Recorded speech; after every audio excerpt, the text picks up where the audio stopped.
Miss হবে না আপনার পছন্দের টিভি শো। দেখুন জি5 অ্যাপে একদম ফ্রি। রাজ আমার জন্য যা যা করেছে আমি সত্যি ও স্ত্রী হিসেবে গর্বিত মা। রাজের মতো একজন মানুষকে আমি আমার স্বামী হিসেবে পেয়ে আমি সত্যি গর্ববোধ করি মা। বাহ, খুব ভালো। আর আমার ছেলেটার কি হতো যদি কিছু হয়ে যেত? হ্যাঁ, দেখো সবাই দেখো কিরকম বউ, জীবনে ঝুঁকি নিয়ে বরকে পাঠিয়েছে টাকা রোজগার করতে। রাগ করছি। মা প্লিজ একটু চুপ করো। শ্রী আমাকে কোথাও পাঠায়নি মা। মা শ্রী যদি জানতো আমাকে যেতেই দিত না। সব আমার দোষ। আমি কাউকে না জানি ওখানে গেছি। এ দাদা, এই তুই স্টান্ট প্যানের কাজ করেছিস? এ আমার তো বিশ্বাসই হচ্ছে না রে। হ্যাঁ রে, করেছি। এই দেখ লেগে হচ্ছে আমার, কিন্তু ঠিক আছে আমি নিজে।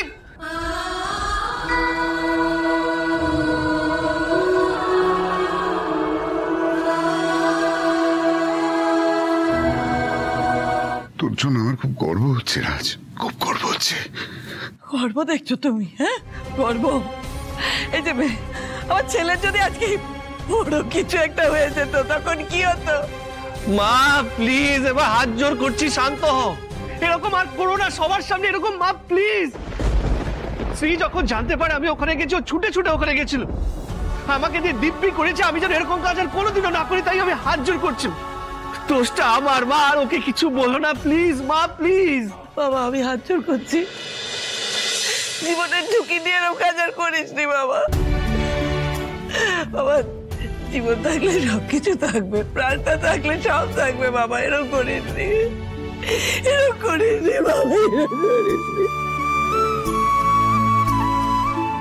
মা বোধহয় ঠিকই বলেছেন। আমি রাজকে ওই চ্যালেঞ্জটা না দিলে এত কাণ্ড হতোই না।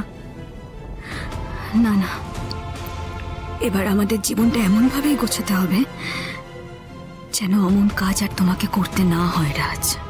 মা ঠাকুরন, এবার যে পুজো শুরু করতে হবে, আমার তো আরেক জায়গায় যেতে হবে। হ্যাঁ ঠাকুর মশাই, নিশ্চয়ই। শুভা এসো এসো। এই তোরা আয়, এসো। পুজো শুরু করুন ঠাকুর মশাই।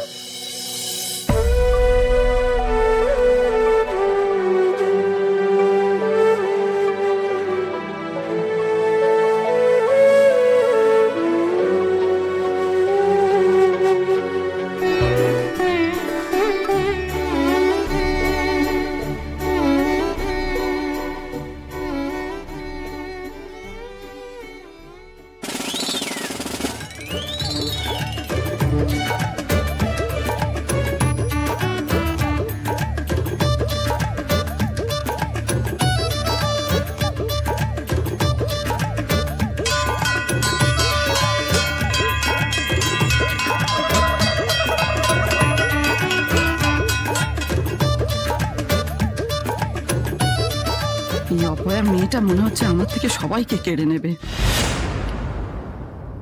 কিন্তু ওকে এখান থেকে যে তাড়াবো সে উপায়ও নেই। 25,000 টাকা হাতছাড়া হয়ে যাবে। ও টাকা আমার চাই, আবার ওকে ঘর থেকে বিদেয় করাও চাই। এমন কিছু একটা করতে হবে।